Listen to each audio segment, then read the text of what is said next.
Friends, brainy bright അക്കാഡമിയുടെ പുതിയ ക്ലാസ്സിലേക്ക് എല്ലാവർക്കും സ്വാഗതം.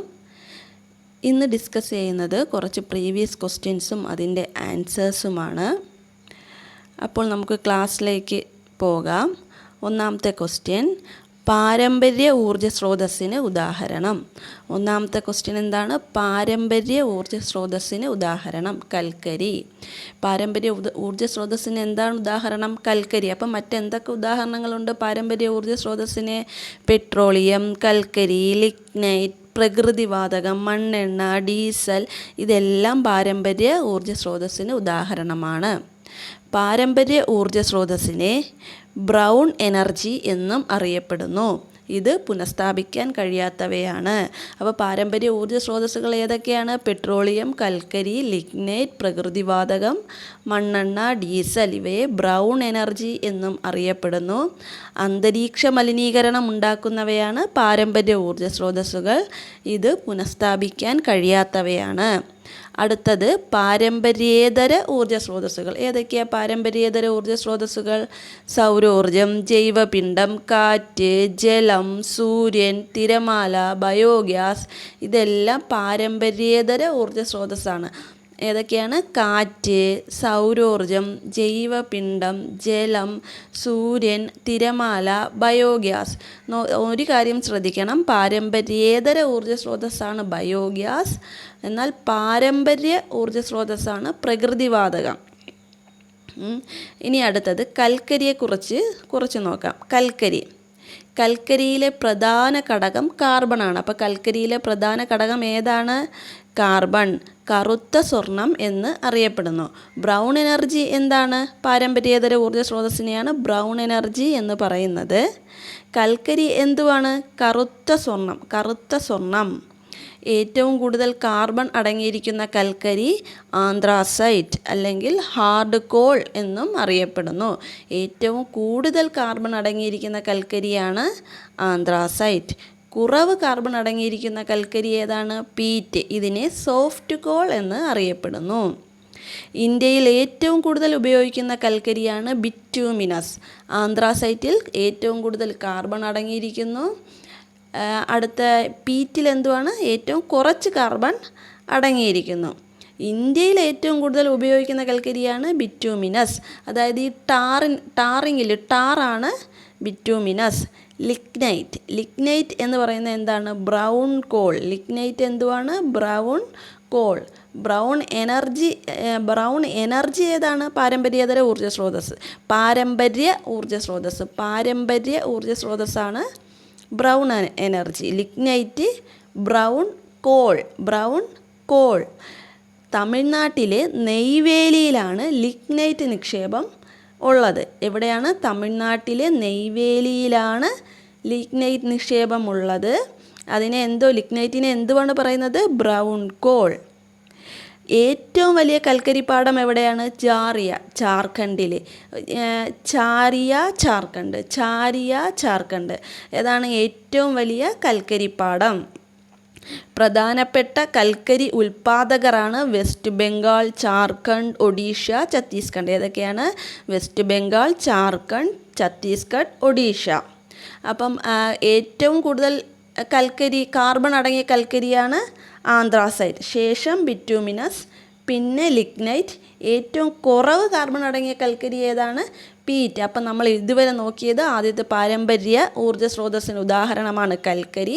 മറ്റ് പാരമ്പര്യ ഊർജ്ജ സ്രോതസ്സുകളാണ് പെട്രോളിയം, കൽക്കരി, ലിഗ്നൈറ്റ്, പ്രകൃതിവാതകം, മണ്ണെണ്ണ, ഡീസൽ. പാരമ്പര്യേതര ഊർജ്ജ സ്രോതസ്സാണ് ഏതൊക്കെ? സൗരോർജം, ജൈവപിണ്ഡം, കാറ്റ്, ജലം, സൂര്യൻ, തിരമാല, ബയോഗ്യാസ്. ബ്രൗൺ എനർജി എന്നറിയപ്പെടുന്നത് പാരമ്പര്യ ഊർജ്ജ സ്രോതസ്സാണ്. ഇത് പുനഃസ്ഥാപിക്കാൻ കഴിയത്തില്ല. കൽക്കരിയെ പറ്റിയാണ്. പ്രധാന ഘടകം, കൽക്കരിയിലെ പ്രധാന ഘടകം കാർബണാണ്. കാർബൺ അടങ്ങിയിരിക്കുന്ന കൽക്കരിയെ പലതായിട്ട് തിരിക്കാം. ഏതൊക്കെയാ? ഏറ്റവും കൂടുതൽ കാർബൺ അടങ്ങിയിരിക്കുന്ന കൽക്കരിയെ എന്തെന്ന് പറയാം? ആന്ത്രാസൈറ്റ്, പിന്നെ ബിറ്റ്യൂമിനസ്, പിന്നെ ലിഗ്നൈറ്റ്, പീറ്റ്. ലിഗ്നൈറ്റ് നിക്ഷേപം എവിടെയാണ് കണ്ടുവരുന്നത്? തമിഴ്നാട്ടിലെ നെയ്വേലിയിൽ. ഏറ്റവും വലിയ കൽക്കരിപ്പാടം ഏതാണ്? ഏറ്റവും വലിയ കൽക്കരിപ്പാടം? ഝാറിയ എവിടെയാണ്? ജാർഖണ്ഡിൽ. പ്രധാന കൽക്കരി ഉൽപ്പാദകർ ആരൊക്കെയാണ്? ചാറിയ ജാർഖണ്ഡിലാണ്. അപ്പോൾ ജാർഖണ്ഡ് ഉണ്ട്. ജാർഖണ്ഡ്, വെസ്റ്റ് ബംഗാൾ, ഒഡീഷ, ഛത്തീസ്ഗഡ്. വെസ്റ്റ് ബംഗാൾ, ജാർഖണ്ഡ്, ഒഡീഷ, ഛത്തീസ്ഗഡ്. അടുത്ത ക്വസ്റ്റ്യൻ, താരാപൂർ ആണവോർജ നിലയം സ്ഥിതി ചെയ്യുന്ന സംസ്ഥാനം എന്താണ്? താരാപൂർ ആണവോർജ നിലയം എവിടെയാണ്? താരാപൂർ ആണവോർജ നിലയം സ്ഥിതി ചെയ്യുന്നത് മഹാരാഷ്ട്രയിലാണ്. എന്നാണ് താരാപൂർ ആണവോർജ നിലയം നിലവിൽ വരുന്നത്? 1969. ആരുടെ സഹായത്തോടെ? അമേരിക്ക. താരാപൂർ ആണവ വൈദ്യുത നിലയം എവിടെയാണ് സ്ഥിതി ചെയ്യുന്നത്? ആണവോർജ നിലയം. താരാപൂർ ആണവോർജ നിലയം എവിടെയാണ് സ്ഥിതി ചെയ്യുന്നത്? മഹാരാഷ്ട്ര. സ്ഥാപിതമായത് 1969. സഹായിച്ച രാജ്യം അമേരിക്ക. നമുക്ക് കുറച്ച് ആണവോർജ നിലയങ്ങളെ നോക്കാം. ഒന്നാമത്തത് കൽപ്പാക്കം. കൽപ്പാക്കം എവിടെയാണ്? കൽപ്പാക്കം തമിഴ്നാട്. കൈഗ കർണാടക. നറോറ ഉത്തർപ്രദേശ്. കാക്രപ്പാറ ഗുജറാത്ത്. അപ്പം ആദ്യത്തത് കൽപ്പാക്കം തമിഴ്നാട്. കൽപ്പാക്കം. കൈഗ കർണാടക. നറോറ ഉത്തർപ്രദേശ്. പിന്നെ കാക്രപ്പാറ ഗുജറാത്ത്. ഇന്ത്യ തദ്ദേശീയമായി നിർമ്മിച്ച ആദ്യ ആണവ നിലയമാണ് കൽപ്പാക്കം തമിഴ്നാട്. ഇന്ത്യ തദ്ദേശീയമായി നിർമ്മിച്ച ആദ്യ ആണവ നിലയം ഏതാണ്? കൽപ്പാക്കം. കൽപ്പാക്കം എവിടെയാണ് സ്ഥിതി ചെയ്യുന്നത്? തമിഴ്നാട്ടിൽ. എന്നാ വന്നത്? 1984. 84 എങ്ങനെ ഓർത്തിരിക്കുക? നമ്മൾ ഇന്ദിരാഗാന്ധി മരിച്ചത് 84 അപ്പോൾ കൽപ്പാക്കം തമിഴ്നാട് 1984. താരാപൂർ എന്നാ വന്നത്? 1969. എങ്ങനെ ഓർത്തിരിക്കുക? 69 ISRO വരുന്നത്. അപ്പോൾ താരാപൂർ 1969. റാവത്ത് ഫട്ട ആണവ നിലയം എവിടെയാ? റാവത്ത് ഫട്ട കോട്ട രാജസ്ഥാൻ. കൊവ്വാട ആണവ നിലയം ആന്ധ്രാപ്രദേശ്. അപ്പം ഇത്രയുമാണ് ആണവോർജ നിലയങ്ങളെപ്പറ്റി. ആണവോർജ നിലയങ്ങളെക്കുറിച്ച് ഇതൊക്കെയാണ്. എന്തൊക്കെ പറഞ്ഞു? താരാപൂർ മഹാരാഷ്ട്ര 69, കൂടംകുളം തിരുനെൽവേലി ജില്ല തമിഴ്നാട്, റഷ്യയുടെ സഹായം. കൽപ്പാക്കം തമിഴ്നാട്. കൂടംകുളം എവിടെയാണ്? ഏത് ജില്ലയിലാണ് കൂടംകുളം? തിരുനെൽവേലി ജില്ലയിൽ, തമിഴ്നാട്, റഷ്യയുടെ സഹായം. അപ്പം കൂടംകുളവും കൽപ്പാക്കവും എവിടെയാണ്? കൂടംകുളവും കൽപ്പാക്കവും തമിഴ്നാട്ടിലാണ്. കൂടംകുളവും. ഇന്ത്യ തദ്ദേശീയമായി നിർമ്മിച്ച ആണവ നിലയം എവിടെയാണ്?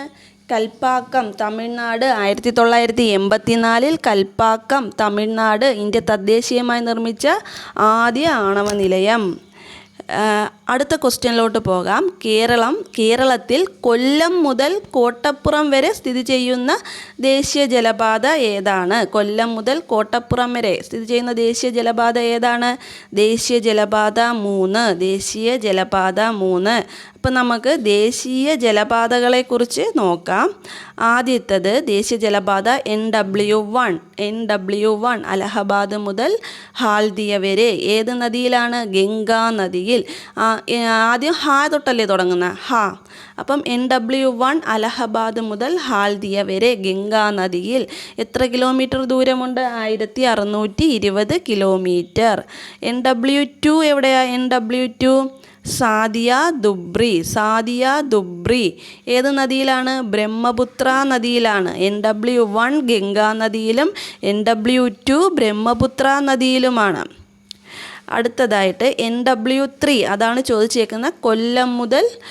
പണ്ടായിരുന്നു കൊല്ലം മുതൽ കോട്ടപ്പുറം. ഇപ്പോൾ എവിടം വരെയാണ്? കൊല്ലം മുതൽ കോഴിക്കോട് വരെയാണ്. കൊല്ലം മുതൽ കോഴിക്കോട് വരെ NW3 എവിടം മുതൽ എവിടെ വരെയാണ്?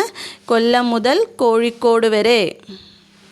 NW4 എവിടം തൊട്ട് എവിടം വരെയാണ്? കാക്കിനഡ മുതൽ പുതുച്ചേരി വരെ. കാക്കിനഡ കാക്കിനഡ. NW4 കാക്കിനഡ മുതൽ പുതുച്ചേരി വരെ. NW5 എവിടം മുതൽ എവിടം വരെയാണ്? താൽച്ചർ മുതൽ ധാമ്ര വരെ. NW6 ലക്കിപ്പൂർ ഫാങ്ക. NW1 എവിടം മുതൽ എവിടം വരെയാണ്? അലഹബാദ് മുതൽ ഹാൽദിയ വരെയാണ് NW1. ഏത് നദിയിലാണ്? ഗംഗാ നദിയിൽ. NW2 എവിടം മുതൽ എവിടം വരെയാണ്? NW2 സാദിയ മുതൽ ദുബ്രി വരെ. ഏത് നദിയിലാണ്? ബ്രഹ്മപുത്ര നദിയിൽ. ഏത് നദിയിലാണ്? ബ്രഹ്മപുത്ര നദിയിൽ. NW3 കൊല്ലം മുതൽ കോഴിക്കോട് വരെ ചമ്പക്കര ഉദ്യോഗമണ്ഡലം. ഏതാണ്? ചമ്പക്കര ഉദ്യോഗമണ്ഡലം. ഈ NW3നെ എന്തോ പറയുന്നുണ്ട്? West coast canal. NW3 west coast canal. NW4 ആണെങ്കിൽ കാക്കിനഡ മുതൽ പുതുച്ചേരി വരെ. ഏതാണ്? ഗോദാവരി കൃഷ്ണ നദികളിലൂടെയാണ് കേട്ടോ. ഏതാ? NW4. NW5 താൽച്ചർ ധാംറ. NW6 ലക്കിപ്പൂർ ഫാങ്ക്ര. ഏത് നദിയിൽ? ബറാക്ക്. ലക്കിപ്പൂർ ബറാക്ക്. NW1 അലഹബാദ് ഹാൽദിയ. NW2 സാദിയ ദുബ്രി ബ്രഹ്മപുത്ര നദിയിൽ. NW3 Kollam Kozhikode west coast canal Champakara Udyogamandal. NW4 Kakinada Puducherry Godavari Krishna നദിയിൽ. NW5 താൽച്ചർ ധാംറ ബ്രാഹ്മണി മഹാനദി. ബ്രാഹ്മണി മഹാനദിയിലാണ്. ഏത്? NW5 താൽച്ചർ ധാംറ. NW6 ലക്കിപ്പൂർ ഫാങ്ക്ര ബറാക്ക് നദിയിൽ. ഇതിൽ ഈ NW3 കൊല്ലം കോഴിക്കോടിൻ്റെ നീളം 365 കിലോമീറ്ററാണ്. 365 കിലോമീറ്റർ. ഇനി അടുത്തതായിട്ട് കോട്ടൺ ഓഫ് പോളിസ് എന്ന് വിശേഷിപ്പിക്കപ്പെടുന്ന നഗരമാണ് മുംബൈ. കോട്ടണോപോളിസ് എന്ന് വിശേഷിപ്പിക്കപ്പെടുന്ന നഗരം മുംബൈ. ഉപദ്വീപീയ നദികളിൽ ഏറ്റവും നീളം കൂടിയ നദിയാണ് ഗോദാവരി. ഉപദ്വീപീയ നദികളിൽ ഏറ്റവും നീളം കൂടിയ നദി ഗോദാവരി. അപ്പം ഉപദ്വീപീയ നദികൾ നോക്കാം. ഉപദ്വീപീയ നദികൾ ഏതൊക്കെയാണ്? മഹാനദി, ഗോദാവരി, കൃഷ്ണ, കാവേരി, നർമ്മദ, താപ്തി. ഏതൊക്കെ ഉപദ്വീപീയ നദികൾ? മഹാനദി, ഗോദാവരി, കൃഷ്ണ, കാവേരി, നർമ്മദ, താപ്തി. മഹാനദിയുടെ ഉത്ഭവം എവിടെയാണ്? മഹാനദി മൈക്കല നിരകൾ മധ്യപ്രദേശ്. മഹാനദി എവിടെ നിന്നാണ് ഉത്ഭവിക്കുന്നത്? മൈക്കല നിരകൾ മധ്യപ്രദേശ്. മഹാനദി മൈക്കല നിരകൾ മധ്യപ്രദേശ്. നീളം 857 കിലോമീറ്റർ. മഹാനദിയുടെ പോഷക നദികൾ ഏതൊക്കെയാണ്? ഇബും ടെല്ലും. എവിടെ മഹാനദി പതിക്കുന്നത്? ബംഗാൾ ഉൾക്കടലിൽ. മഹാനദി എവിടെയാണ്? മൈക്കല ഉത്ഭവിക്കുന്നത്. മൈക്കല നിരകൾ മധ്യപ്രദേശ്. 857 കിലോമീറ്റർ. ഇബ് ടെൽ ബംഗാൾ ഉൾക്കടലിൽ പതിക്കുന്നു. ഇബ് ടെല്ല് പോഷക നദികൾ. ഇനി ഗോദാവരി എവിടെ നിന്നാണ് ഉത്ഭവിക്കുന്നത്? പശ്ചിമഘട്ടം മഹാരാഷ്ട്രയിലെ നാസിക്. ഗോദാവരി നാസിക്കാണ്. ഗോദയിൽ ഇറങ്ങിയാൽ മൂക്കിടിച്ച് പരത്തും. നാസിക് എന്ന് പറയുമ്പം നമ്മൾ മൂക്കുമായി റിലേറ്റ് ചെയ്യുന്ന ഒരു പേരല്ലേ ഗോദാവരി. പശ്ചിമഘട്ടം മഹാരാഷ്ട്ര നാസിക്. എത്രയാ നീളം? 1465 കിലോമീറ്റർ. ഏതൊക്കെയാണ് പോഷക നദികൾ? ഇന്ദ്രാവതി, ശബരി. ഇന്ദ്രാവതിയും ശബരി. ഗോദാവരി പശ്ചിമഘട്ടം മഹാരാഷ്ട്ര നാസിക്കാണ്. ഗോദാവരി നാസിക്കാണ്. 1465 കിലോമീറ്റർ. ഇന്ദ്രാവതി, ശബരി. കൃഷ്ണ പശ്ചിമഘട്ടത്തിൽ തന്നെയാണ് കൃഷ്ണയും. മഹാരാഷ്ട്രയിലെ മഹാബലേശ്വർ കുന്നുകൾ. കൃഷ്ണൻ മഹാബലവാനല്ലേ, അപ്പം എവിടെയാണ്? മഹാബലേശ്വർ കുന്നുകളിൽ നിന്നാണ് കൃഷ്ണ നദി ഉത്ഭവിക്കുന്നത്. അതിൻ്റെ നീളം എത്രയാണ്? 1400 കിലോമീറ്റർ. ഗോദാവരി ആകുമ്പം 1465 ഉണ്ട്. കൃഷ്ണയ്ക്ക് എത്രയാണ്? 1400 കിലോമീറ്റർ. തുംഗഭദ്രയും ഭീമയും തുംഗഭദ്രയുമാണ് പ്രധാന പോഷക നദികൾ. പതിക്കുന്നത് എവിടെയാണ്? ബംഗാൾ ഉൾക്കടലിലാണ് പതിക്കുന്നത്. ഈ ഭീമനും ഭദ്രയും ഒക്കെ ദൈവങ്ങൾ തന്നെയല്ലേ കൃഷ്ണനും. അപ്പോൾ കൃഷ്ണ പശ്ചിമഘട്ടം മഹാരാഷ്ട്ര മഹാബലേശ്വർ കുന്നുകൾ 1400 കിലോമീറ്റർ. ഭീമയും തുംഗഭദ്രയുമാണ് പ്രധാന പോഷക നദികൾ. പതിക്കുന്നത് ബംഗാൾ ഉൾക്കടലിൽ. ഇനി കാവേരി നദി പശ്ചിമഘട്ടത്തിലെ ബ്രഹ്മഗിരി നിരകൾ കർണാടകയിൽ ബ്രഹ്മഗിരി നിരകളിൽ നിന്നും. അതെവിടെയാണ്? പശ്ചിമഘട്ടം. അതും പശ്ചിമഘട്ടം തന്നെയാണ്. കാവേരി ബ്രഹ്മഗിരി. എവിടെയാണ് കാവേരി? കർണാടകയിലാണ്. അത് 800 കിലോമീറ്റർ. അത് ആ നമ്പർ പഠിക്കാൻ എളുപ്പമാണല്ലോ. 800 കിലോമീറ്റർ. ഏതൊക്കെയാണ് പോഷക നദികൾ? കബനിയും അമരാവതി. കബനിയും ഭവാനിയും പാമ്പാറും എല്ലാം കാവേരിയുടെ പോഷക നദികൾ തന്നെയാണ്. കബനിയും അമരാവതിയും കാവേരിയുടെ പോഷക നദി. പതിക്കുന്നത് എവിടെ? ബംഗാൾ ഉൾക്കടലിൽ തന്നെയാണ്.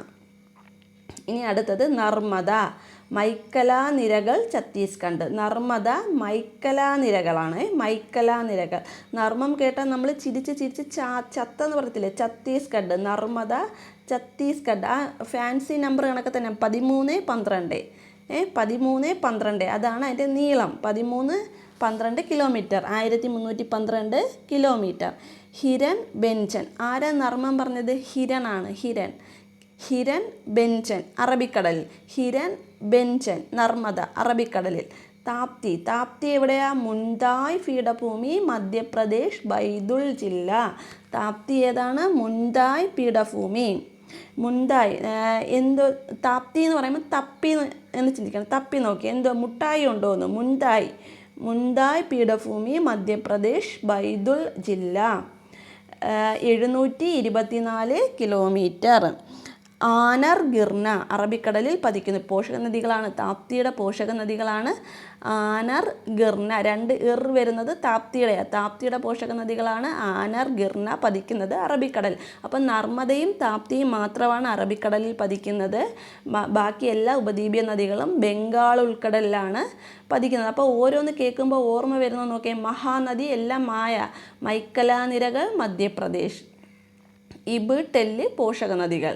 അടുത്ത ഗോദാവരി. നാസിക് എന്ന് ഓർമ്മ വരണം. പശ്ചിമഘട്ടം മഹാരാഷ്ട്ര നാസിക്. ഇന്ദ്രാവതി ശബരി.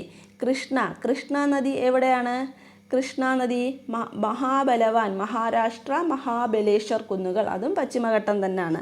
1400 കിലോമീറ്റർ. ഭീമയും തുംഗഭദ്രയും. ഭദ്രയും ഉണ്ട് ഭീമയും ഉണ്ട്. കൃഷ്ണനും ഉണ്ട്. ഭീമ തുംഗഭദ്ര ബംഗാൾ ഉൾക്കടലിൽ. കാവേരി നദി എവിടെയാണ്? ബ്രഹ്മഗിരി. ബ്രഹ്മഗിരി അത് 800 കിലോമീറ്റർ. കബനി ഭവാനി പാമ്പാർ പിന്നെ അമരാവതി. നർമ്മം കേട്ട ഛത്തീസ്ഗഡ്. മൈക്കലാ നിരകൾ ഛത്തീസ്ഗഡ്. 1312. ഹിരൺ ബെഞ്ചൻ എവിടെയാണ് പതിക്കുന്നത്? അറബിക്കടൽ. താപ്തിയും അറബിക്കടലിൽ. താപ്തി എന്തോ നമ്മൾ തപ്പി നോക്കിയത് മുൻതായ് പീഠഭൂമി മധ്യപ്രദേശ് ബൈദുൾ ജില്ല. 724 കിലോമീറ്റർ. ഇനി അടുത്ത ക്വസ്റ്റ്യൻ നോക്കാം. ഇന്ത്യയിലെ ഏറ്റവും ഉയരം കൂടിയ കൊടുമുടി ഏതാണ്? മൗണ്ട് കേറ്റുവിൻ്റെ മറ്റൊരു പേരെന്തുവാണ്? Godwin Austin. എത്രയാ ഉയരം? 8611 മീറ്റർ. 8611 മീറ്ററാണ് ഗോഡ്വിൻ ഓസ്റ്റിൻ്റെ ഉയരം. കാറക്കോറം നിരയിലാണ് സ്ഥിതി ചെയ്യുന്നത്. ഈ മൗണ്ട് കേറ്റു എവിടെയാ? കാറക്കോറം നിരയിലാണ് സ്ഥിതി ചെയ്യുന്നത്. ലോകത്തിലെ ഏറ്റവും ഉയരം കൂടിയ കൊടുമുടിയാണ് മൗണ്ട് എവറസ്റ്റ്. ഹിമാലയത്തിലാണ് എന്ത് സ്ഥിതി ചെയ്യുന്നത്? മൗണ്ട് എവറസ്റ്റ് സ്ഥിതി ചെയ്യുന്നത്. ഏത് രാജ്യം? നേപ്പാളിലാണ്. ഹിമാലയ എവിടെയാണ്? നേപ്പാളിലാണ്. അതിൻ്റെ നീളം എത്രയാണ്? 8848 മീറ്റർ ഉയരം. 8848 മീറ്റർ ഉയരം. കൃത്യമായി പറഞ്ഞാൽ 8848.86 മീറ്റർ. ഇനി പൂർണ്ണമായും ഇന്ത്യയിൽ സ്ഥിതി ചെയ്യുന്നത്, അതായത് ഈ ഇന്ത്യയിൽ ഏറ്റവും ഉയരം കൂടിയ കൊടുമുടി മൗണ്ട് കേറ്റു ആണ്. പക്ഷെ അത് എവിടെയാണ് സ്ഥിതി ചെയ്യുന്നത്? പാക് അധിനിവേശ കാശ്മീരിലാണ് സ്ഥിതി ചെയ്യുന്നത്. മൗണ്ട് കേറ്റു എവിടെയാണ് സ്ഥിതി ചെയ്യുന്നത്? പാക് അധിനിവേശ കാശ്മീരിലാണ്. അപ്പോൾ പൂർണ്ണമായും ഇന്ത്യയിൽ സ്ഥിതി ചെയ്യുന്ന കൊടുമുടി ഏതാണ്? കാഞ്ചൻജംഗ. പൂർണ്ണമായും ഇന്ത്യയിൽ സ്ഥിതി ചെയ്യുന്ന കൊടുമുടിയാണ് കാഞ്ചൻജംഗ. കാഞ്ചൻജംഗയുടെ ഉയരം എത്രയാണ്? 8586 മീറ്റർ. എവിടെയാ? സിക്കിമിലാണ്. കാഞ്ചൻജംഗ സിക്കിമിലാണ്. ഇനി അടുത്തത് നന്ദാദേവി ഉത്തരാഖണ്ഡിലാണ്. 7816 മീറ്ററാണ് ഉയരം. ഇന്ത്യയിൽ സ്ഥിതി ചെയ്യുന്ന രണ്ടാമത്തെ ഉയരം കൂടിയ കൊടുമുടിയാണ് ഏത്? നന്ദാദേവി. ഉത്തരാഖണ്ഡ് 7816 മീറ്റർ. പൂർണ്ണമായും ഇന്ത്യയിലെന്ന് ചോദിച്ചാൽ കാഞ്ചൻജംഗ സിക്കിം. ഇന്ത്യയിൽ ഏറ്റവും ഉയരം കൂടിയതെന്ന് ചോദിച്ചാൽ മൗണ്ട് കേറ്റു. ലോകത്തിലെ ഏറ്റവും ഉയരം കൂടിയതെന്ന് ചോദിച്ചാൽ മൗണ്ട് എവറസ്റ്റ്. ഇനി അടുത്തത് താഴെ കൊടുത്തിരിക്കുന്ന പ്രസ്താവനകളിൽ കിഴക്കൻ തീരസമതലവുമായി ബന്ധപ്പെട്ട ശരിയായ പ്രസ്താവനകൾ ഏത്? കിഴക്കൻ തീരസമതലമാണ്. ഇതിൻ്റെ അകത്ത് കൊടുത്തിരിക്കുന്ന പ്രസ്താവനകൾ ഏതൊക്കെയാണ്? അറബിക്കടലിനും പശ്ചിമഘട്ടത്തിനും ഇടയിൽ സ്ഥിതി ചെയ്യുന്നു, താരതമ്യേന വീതി കുറവ്, ഡെൽറ്റകൾ കാണപ്പെടുന്നു, സുന്ദരവന പ്രദേശം മുതൽ കന്യാകുമാരി വരെ സ്ഥിതി ചെയ്യുന്നു. അപ്പോൾ ഏതൊക്കെയാണ്? ഡെൽറ്റകൾ കാണപ്പെടുന്നു, സുന്ദരവന പ്രദേശം മുതൽ കന്യാകുമാരി വരെ സ്ഥിതി ചെയ്യുന്നു. ഇതാണ് ഏത്? കിഴക്കൻ തീരസമതലം. അപ്പം കിഴക്കൻ തീരസമതലവും പടിഞ്ഞാറൻ തീരസമതലവും ഒന്ന് നോക്കാം. പടിഞ്ഞാറൻ തീരസമതലം എന്ന് പറയുമ്പം അറബിക്കടലിനും പശ്ചിമഘട്ടത്തിനും ഇടയിലാണ്. പടിഞ്ഞാറൻ തീരസമതലം എവിടെയാണ്? അറബിക്കടലിനും പശ്ചിമഘട്ടത്തിനും ഇടയിലാണ്. റാൻ ഓഫ് കച്ച് മുതൽ കന്യാകുമാരി വരെയാണ്. നമ്മുടെ ഈ കേരളത്തിൻ്റെ സൈഡായിട്ട് വരും പടിഞ്ഞാറൻ തീരസമതലം. അതെവിടെയാണ്? ഗുജറാത്ത് അറിയാലോ. റാൻ ഓഫ് കച്ച് മുതൽ ഈ കന്യാകുമാരി വരെ. അറബിക്കടലിനും പശ്ചിമഘട്ടത്തിനും ഇടയിൽ കായലുകളും അഴിമുഖങ്ങളും കാണുന്നു, താരതമ്യേന വീതി കുറവ്. അപ്പോൾ കായലുകളും അഴിമുഖങ്ങളും കാണുന്നു. നമ്മൾ കായലുകളെയൊക്കെ പറ്റി പഠിക്കാറില്ലേ? അപ്പം പടിഞ്ഞാറൻ തീരസമതലത്തിലാണ് ആ പോയിന്റ് വരുന്നത്. കായലുകളും അഴിമുഖങ്ങളും കാണുന്നു, താരതമ്യേന വീതി കുറവാണ്. നമ്മൾ കേരളമൊക്കെ വരയ്ക്കുമ്പോൾ ചെറിയതായിട്ട് വീതി കുറച്ച പോലല്ലേ വരയ്ക്കുന്നത്? വീതി കുറവാണ്. ഓർത്തിരിക്കാൻ വേണ്ടി എന്തെങ്കിലുമൊക്കെ ടിപ്സ് ഇങ്ങനെ ആലോചിച്ച് അങ്ങ് ഓർത്തിരിക്കണം. അറബിക്കടലിനും പശ്ചിമഘട്ടത്തിനും ഇടയിലാണ് പടിഞ്ഞാറൻ തീരസമതലം. പടിഞ്ഞാറൻ തീരസമതലം എവിടെയാണ്? അറബിക്കടലിനും പശ്ചിമഘട്ടത്തിനും ഇടയിലാണ്. ഇനി അടുത്തത് റാൻ ഓഫ് കച്ച് മുതൽ കന്യാകുമാരി വരെ കായലുകളും അഴിമുഖങ്ങളും കാണുന്നു, താരതമ്യേന എന്താണ്? വീതി കൂടുതലാണോ? അല്ല, വീതി കുറവാണ്. ഗുജറാത്ത് തീരസമതലം, കൊങ്കൺ തീരസമതലം, മലബാർ തീരസമതലം എന്നിങ്ങനെ തരംതിരിക്കാം. ഏതൊക്കെയുണ്ട്? ഗുജറാത്ത്, കൊങ്കൺ, പിന്നെ നമ്മുടെ മലബാർ. ഗുജറാത്ത് തീരസമതലം, കൊങ്കൺ തീരസമതലം, മലബാർ തീരസമതലം എന്നിങ്ങനെ തരംതിരിക്കാം. അപ്പം ഏതിനിടയിലാണ്? അറബിക്കടലിനും പശ്ചിമഘട്ടത്തിനും ഇടയിലാണ് റാൻ ഓഫ് കച്ച് മുതൽ കന്യാകുമാരി വരെ വ്യാപിച്ചിരിക്കുന്നു. അടുത്തത് കിഴക്കൻ തീരസമതലം നോക്കാം. അടുത്തത് ഏതാണ്? കിഴക്കൻ തീരസമതലം ബംഗാൾ ഉൾക്കടലിനും പൂർവ്വഘട്ടത്തിനുമിടയിൽ. എവിടെ? നേരത്തത് പശ്ചിമഘട്ടമായിരുന്നു, അത് അറബിക്കടൽ. ഇത് ബംഗാൾ ഉൾക്കടലിനും പൂർവ്വഘട്ടത്തിനുമിടയിൽ സുന്ദരവന പ്രദേശം മുതൽ കന്യാകുമാരി വരെ. സുന്ദരവന പ്രദേശം മുതൽ കന്യാകുമാരി വരെ. മറ്റേതോ റാൻ ഓഫ് കച്ച് മുതൽ കന്യാകുമാരി വരെ. നമുക്കറിയാലോ, കേരളത്തിൻ്റെ സൈഡിൽ നോക്കുമ്പോൾ ഗുജറാത്ത്, അത് റാൻ ഓഫ് കച്ച് മുതൽ കന്യാകുമാരി വരെ. കിഴക്കൻ തീരപ്രദേശമാകുമ്പോഴോ സുന്ദരവന പ്രദേശം മുതൽ കന്യാകുമാരി വരെ ഡെൽറ്റ രൂപീകരണം നടക്കുന്നു. പടിഞ്ഞാറൻ തീരസമതലത്തിലാണ് എന്ത് നടക്കുന്നത്? കായലുകളും അഴിമുഖങ്ങളും. കിഴക്കൻ തീരസമതലത്തിൽ എന്തോ നടക്കുന്നു? ഡെൽറ്റ കിഴക്കിന് 3 അക്ഷരം, ഡെൽറ്റയ്ക്ക് 3 അക്ഷരം. കിഴക്കൻ തീരസമതലത്തിലാണ് ഡെൽറ്റ രൂപീകരണം നടക്കുന്നത്. താരതമ്യേന വീതി കൂടുതലാണ്. നമ്മുടെ പടിഞ്ഞാറൻ തീരസമതലത്തിന് എന്തുവാണ്? വീതി കുറവ്. കിഴക്കൻ തീരസമതലത്തിന് വീതി കൂടുതൽ. കോറമണ്ടൽ തീരസമതലം, വടക്കൻ സിർക്കാസ് തീരസമതലം എന്നിങ്ങനെ തരംതിരിക്കുക. രണ്ടായിട്ടേ ഉള്ളൂ. കോറമണ്ടൽ തീരസമതലവും വടക്കൻ സിർക്കാസും. കോറാമണ്ടൽ തീരസമതലം, വടക്കൻ സിർക്കാസ്, ഇങ്ങനെ രണ്ടായിട്ട് തരംതിരിക്കാം. പടിഞ്ഞാറൻ തീരസമതലം എത്രയായിട്ടാണ് തരംതിരിക്കുന്നത്? 3 ആയിട്ടാണ്. ഏതൊക്കെയാ? ഗുജറാത്ത്, കൊങ്കൺ, മലബാർ. ഇനി അടുത്തത്, സ്കൂൾ വിദ്യാർത്ഥികളിൽ ലഹരി ഉപയോഗം തടയുന്നതിനായി സംസ്ഥാന എക്സൈസ് വകുപ്പ് വിമുക്തിയുടെ നേതൃത്വത്തിൽ നടപ്പിലാക്കുന്ന പദ്ധതിയുടെ പേരാണ് ഉണർവ്. ഒരു പദ്ധതി നോക്കാം. സ്നേഹസ്വാന്തനം. എൻഡോസൾഫാൻ ദുരിതബാധിതരായി വൈകല്യം സംഭവിച്ചവർക്കും കിടപ്പിലായവർക്കും ധനസഹായം നൽകുന്ന പദ്ധതിയാണ് സ്നേഹസ്വാന്തനം. നമുക്ക് പദ്ധതികൾ ഒരുപാട് പഠിക്കാനുണ്ട്. ഞാൻ പറയാനാണെങ്കിൽ ഒരുപാടുണ്ട്. ഇപ്പം എന്തായാലും ഒരെണ്ണം നോക്കാം. സ്നേഹസ്വാന്തനം. എൻഡോസൾഫാൻ ദുരിതബാധിതർക്കായി വൈകല്യം സംഭവിച്ചവർക്കും കിടപ്പിലായവർക്കും ധനസഹായം നൽകുന്ന പദ്ധതിയാണ് സ്നേഹസ്വാന്തനം.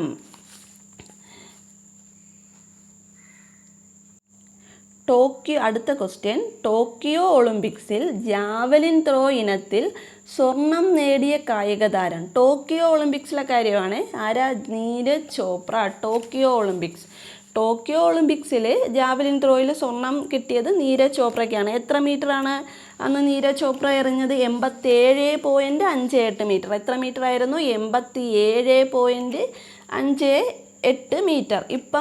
ഇപ്പം നടന്ന ഏതാണ്? പാരീസ് ഒളിമ്പിക്സിൽ ജാവലിൻ ത്രോയിൽ നീരജ് ചോപ്രയ്ക്ക് എന്ത് കിട്ടി? വെള്ളി കിട്ടി. എത്ര മീറ്ററായി എറിഞ്ഞത്? 89.45 മീറ്റർ. ജാവലിൻ എറിഞ്ഞത് 89.45 മീറ്റർ. നീരജ് ചോപ്രയ്ക്ക് സിൽവറാണ് കിട്ടിയത്. ഗോൾഡ് കിട്ടിയത് ആർക്കായിരുന്നു പാരീസ് ഒളിമ്പിക്സിൽ ഗോൾഡ്? പാകിസ്ഥാൻകാരൻ അർഷാദ് നദീം പാകിസ്ഥാൻ എന്ത് കിട്ടി? ഗോൾഡ് കിട്ടി. എത്ര മീറ്റർ എറിഞ്ഞു? 92.97. ഇങ്ങനെ ഓർത്താൽ മതി. 92ഉം 97ഉം. 92.97. നീരജ് ചോപ്ര എത്രയേ എറിഞ്ഞുള്ളൂ? 89.45 metre. Paris Olympics. Neeraj Chopra എവിടെയാണ് നാട്? നീരജ് ചോപ്രയുടെ സംസ്ഥാനം ഹരിയാന. ഒളിമ്പിക്സ് അത്ലറ്റിക്സിൽ സ്വർണ്ണ മെഡൽ നേടുന്ന ആദ്യത്തെ വ്യക്തിയാണ് ആര്? നീരജ് ചോപ്ര. എന്തിലാണ്? അത്ലറ്റിക്സിൽ സ്വർണ്ണ മെഡൽ നേടുന്ന ആദ്യത്തെ വ്യക്തി നീരജ് ചോപ്ര. ഫസ്റ്റ് വ്യക്തിഗത സ്വർണ്ണം ആർക്കാണ് കിട്ടിയത്? അഭിനവ് ബിന്ദ്രയ്ക്കാണ് വ്യക്തിഗത സ്വർണം കിട്ടുന്നത്. എവിടെയാ? 2008 ബീജിംഗ് ഒളിമ്പിക്സിൽ. എന്തിനായിരുന്നു? ഷൂട്ടിങ്ങിന്. അപ്പം വ്യക്തിഗത സ്വർണം അഭിനവ് ബിന്ദ്രയും അത്ലറ്റിക്സിൽ ഗോൾഡ് കിട്ടുന്നത് ആർക്കാണ്? ഗോൾഡ് കിട്ടുന്നത് നീരജ് ചോപ്രയ്ക്കാണ്. ഇപ്പം നീരജ് ചോപ്രയ്ക്ക് എന്തുവാ കിട്ടിയത്? വെള്ളിയാണ് കിട്ടിയത്. 89.45 മീറ്റർ. ഏകദേശം 89.45 മീറ്റർ. എങ്ങനെ ഓർക്കാം? ഈ 45ൻ്റെ ഇരട്ടി 90 അല്ലേ? അപ്പം ഏകദേശം അടുത്ത് പകുതി 89ൻ്റെ പകുതി 45, ഏകദേശം 89.45 മീറ്റർ. അർഷാദ് നദീം 92ഉം 97ഉം. അത്രയും നോക്കാം. പിന്നെ പാരീസ് ഒളിമ്പിക്സ് ഒരുപാടുണ്ട്. തൽക്കാലം ഇത്രയും നോക്കാം. ഇനി അടുത്തത് 2019 ജ്ഞാനപീഠ അവാർഡ് നേടിയ സാഹിത്യകാരനാര്? അക്കിത്തം അച്യുതൻ നമ്പൂതിരി. 2019 ജ്ഞാനപീഠ അവാർഡ് കിട്ടിയത് ആർക്കാണ്? അക്കിത്തം അച്യുതൻ നമ്പൂതിരിക്ക്. എന്നു മുതലാണടെ ജ്ഞാനപീഠം അവാർഡ് കൊടുത്തു തുടങ്ങുന്നത്? 61 ജ്ഞാനപീഠം ഏർപ്പെടുത്തി. എന്ന് തൊട്ട് കൊടുത്തു തുടങ്ങി? 65 മുതൽ. എന്ന് ഏർപ്പെടുത്തി? 1961. 61 എങ്ങനെ ഓർക്കാം? സ്ത്രീധന നിരോധന നിയമം എന്നാ വന്നത്? 1961. എന്ന് തൊട്ടാണ് ആ ജ്ഞാനപീഠ അവാർഡ് നൽകി തുടങ്ങുന്നത്? 65. ആരാ നൽകിയത്? ജി ശങ്കരക്കുറുപ്പ്. ആരാ നൽകിയത്? ആർക്കാ കിട്ടിയത്? ജി ശങ്കരക്കുറുപ്പ്. ഏതിനാണ്? ഓടക്കുഴൽ എന്ന കൃതിക്ക് ജി ശങ്കരക്കുറുപ്പിനാണ് 1965 എന്ത് കിട്ടുന്നത്? ജ്ഞാനപീഠം കിട്ടുന്നത്. പിന്നെ ജ്ഞാനപീഠം കിട്ടിയ മലയാളി ആരാണ്? 1980 കിട്ടി. S K Pottekkatt. ഒരു ദേശത്തിൻ്റെ കഥ. എസ് കെ പൊറ്റക്കാടിൻ്റെ കൃതി ഏതാണ്? ഒരു ദേശത്തിൻ്റെ കഥ. എന്നാ കിട്ടുന്നത്? 1980. പിന്നെ 84. ഇതാ വീണ്ടും വന്ന് 84 ആർക്ക് കിട്ടി? തകഴി ശിവശങ്കര പിള്ളയ്ക്ക് കിട്ടി. എന്തിനാണ്? സമഗ്ര സംഭാവനയ്ക്ക്. നേരത്തെ നമ്മളൊരു 84 പഠിച്ചല്ലോ. ഏതായിരുന്നു 84? ഞാൻ ഇന്ദിരാഗാന്ധി മരിച്ച കാര്യമൊക്കെ പറഞ്ഞല്ലോ. ഇന്ത്യയിൽ തദ്ദേശീയമായി നിർമ്മിച്ച ആദ്യ ആണവ നിലയം കൽപ്പാക്കം, തമിഴ്നാട്. അത് 1984. ഇവിടെ ഇപ്പം വന്ന 84 ഏതാണ്? തകഴി ശിവശങ്കര പിള്ളയ്ക്ക് ജ്ഞാനപീഠം കിട്ടി സമഗ്ര സംഭാവനയ്ക്ക്. അതും 84. പിന്നെ ഇനി അടുത്തത് 1995 MD വാസുദേവൻ നായർക്ക്. അത് സമഗ്ര സംഭാവനയ്ക്ക്. പിന്നെ 2007 കിട്ടി ONV കുറുപ്പിന്. അതും സമഗ്ര സംഭാവനയ്ക്ക്. പിന്നെ 2019 അക്കിത്തം അച്യുതൻ നമ്പൂതിരി. അതും അതായത് ഈ 81 ശേഷം എല്ലാം സമഗ്ര സംഭാവനയ്ക്കാണ് കൊടുത്തിട്ടുള്ളത്. അതുവരെ ഓരോ കൃതിക്ക് കൊടുത്തിരുന്നു. അപ്പം 1961 ഏർപ്പെടുത്തി 65 തൊട്ടാണ് എന്ത് കൊടുത്തു തുടങ്ങുന്നത്? അവാർഡ് കൊടുത്തു തുടങ്ങുന്നത്. ജി ശങ്കരക്കുറുപ്പ് ഓടക്കുഴലിന് ആദ്യം കിട്ടി. പിന്നെ 80 എസ് കെ പൊറ്റക്കാടിൻ്റെ ഒരു ദേശത്തിൻ്റെ കഥ. ഒരു തെരുവിൻ്റെ കഥയൊന്നുമല്ല, ഒരു ദേശത്തിൻ്റെ കഥ. എസ് കെ പൊറ്റക്കാടിൻ്റെ ഒരു ദേശത്തിൻ്റെ കഥ. 84 തകഴിക്ക് കിട്ടി, 84 തകഴിക്ക് കിട്ടി, പിന്നെ 95 MTക്ക് കിട്ടി, MT. 2007 ONV കുറുപ്പിന് കിട്ടി. 2019 അക്കിത്തം അച്യുതൻ നമ്പൂതിരിക്ക് കിട്ടി. ഇനി അടുത്ത ക്വസ്റ്റ്യൻ നോക്കാം. ഇന്ത്യയിൽ ചരക്കു സേവന നികുതി GST നിലവിൽ വന്നത് എപ്പോൾ? എന്നാണ് GST വരുന്നത്? 2017 ജൂലൈ 1. എന്നാണ് GST വരുന്നത്? 2017 ജൂലൈ 1 GST വരുന്നത്. നോക്കാം GSTയെ കുറിച്ച്. GST എന്ന് പറയുന്നത് ഒരു പരോക്ഷ നികുതിയാണ്. അതായത് ഒരാളിൽ ചുമത്തപ്പെടുന്ന നികുതിയുടെ ഭാരം മറ്റൊരാളിലേക്ക് കൈമാറ്റം ചെയ്യപ്പെടുന്നതാണ് പരോക്ഷ നികുതി. അപ്പോൾ പരോക്ഷ നികുതി എന്ന് പറഞ്ഞാൽ എന്താണ്? ഒരാളിൽ ചുമത്തപ്പെടുന്ന നികുതിയുടെ ഭാരം മറ്റൊരാളിലേക്ക് കൈമാറ്റം ചെയ്യപ്പെടുന്നത് പരോക്ഷ നികുതി. നിലവിലുള്ള പരോക്ഷ നികുതി സമ്പ്രദായം ലളിതമാക്കുന്നതിനും ഒരു രാജ്യത്ത് ഒറ്റ നികുതി എന്ന തത്വം നടപ്പിലാക്കുന്നതിനും ലക്ഷ്യമിട്ട് ഇന്ത്യയിൽ നിലവിലുള്ള പരോക്ഷ നികുതികളുടെ നല്ലൊരു വിഭാഗവും ഉൾപ്പെടുത്തി നടപ്പിലാക്കിയ നികുതിയാണ് ചരക്കു സേവന നികുതി. ചരക്കു സേവന നികുതി എന്ത് നികുതിയാണ്? ഒരു പരോക്ഷ നികുതിയാണ്. എന്തുവായിരുന്നു അതിൻ്റെ ലക്ഷ്യം? ഒരു രാജ്യത്ത് ഒറ്റ നികുതി എന്ന തത്വം നടപ്പിലാക്കണം. ചരക്കു സേവന നികുതി പരോക്ഷ നികുതിയാണ്. ഇനി ചരക്കു സേവന നികുതിയെക്കുറിച്ച് നോക്കാം. കേന്ദ്ര ഗവൺമെൻറ്റും, അതായത് GST, കേന്ദ്ര ഗവൺമെൻറ്റും സംസ്ഥാന ഗവൺമെൻറ്റുകളും ചുമത്തിയിരുന്ന വിവിധ പരോക്ഷ നികുതികളെ, ഏത് നികുതികളാണ്? പരോക്ഷ നികുതികളെ ലയിപ്പിച്ച് ഇന്ത്യയിൽ നിലവിൽ വന്ന ഏകീകൃത പരോക്ഷ നികുതി സമ്പ്രദായമാണ് ചരക്കു സേവന നികുതി. ചരക്കു സേവന നികുതി ഇന്ത്യയിൽ പ്രാബല്യത്തിൽ വന്ന വർഷം 2017 ജൂലൈ 1. ചരക്കു സേവന നികുതി എന്നാണ് ഇന്ത്യയിൽ വരുന്നത്? 2017 ജൂലൈ 1. ഒരു സാമ്പത്തിക വർഷത്തിലെ മൊത്തം വിറ്റുവരവ് 40 ലക്ഷം രൂപയിൽ കൂടുതലാണെങ്കിൽ നിലവിലുള്ള നിയമമനുസരിച്ച് വ്യാപാരികൾ നിർബന്ധമായും GSTയിൽ രജിസ്ട്രേഷൻ എടുക്കേണ്ടതാണ്. എത്ര ലക്ഷം രൂപയിൽ കൂടുതൽ? 40 ലക്ഷം രൂപയിൽ കൂടുതൽ. ഇനി GSTയിൽ ഒരുപാട് പരോക്ഷ നികുതികൾ ലയിപ്പിച്ചിട്ടുണ്ടെന്ന് പറഞ്ഞില്ലേ? അപ്പം ഏതൊക്കെയാ പരോക്ഷ നികുതികൾ? കേന്ദ്ര എക്സൈസ് ഡ്യൂട്ടി, GSTയിൽ ലയിപ്പിക്കപ്പെട്ട പ്രധാന നികുതികൾ: കേന്ദ്ര എക്സൈസ് ഡ്യൂട്ടി, സേവന നികുതി, കേന്ദ്ര വിൽപ്പന നികുതി, സംസ്ഥാന മൂല്യവർദ്ധിത നികുതി, ആഡംബര നികുതി, പരസ്യ നികുതി, പ്രവേശന നികുതി, വിനോദ നികുതി. ഏതൊക്കെ നികുതികൾ? കേന്ദ്ര എക്സൈസ് ഡ്യൂട്ടി, സേവന നികുതി, കേന്ദ്ര വിൽപ്പന നികുതി, സംസ്ഥാന മൂല്യവർദ്ധിത നികുതി, ആഡംബര നികുതി, പരസ്യ നികുതി, പിന്നെ പ്രവേശന നികുതി, വിനോദ നികുതി. ഇതെല്ലാം എന്തിൽ ലയിപ്പിച്ചിട്ടുണ്ട്? GSTയിൽ. കേന്ദ്ര ഗവൺമെൻറ്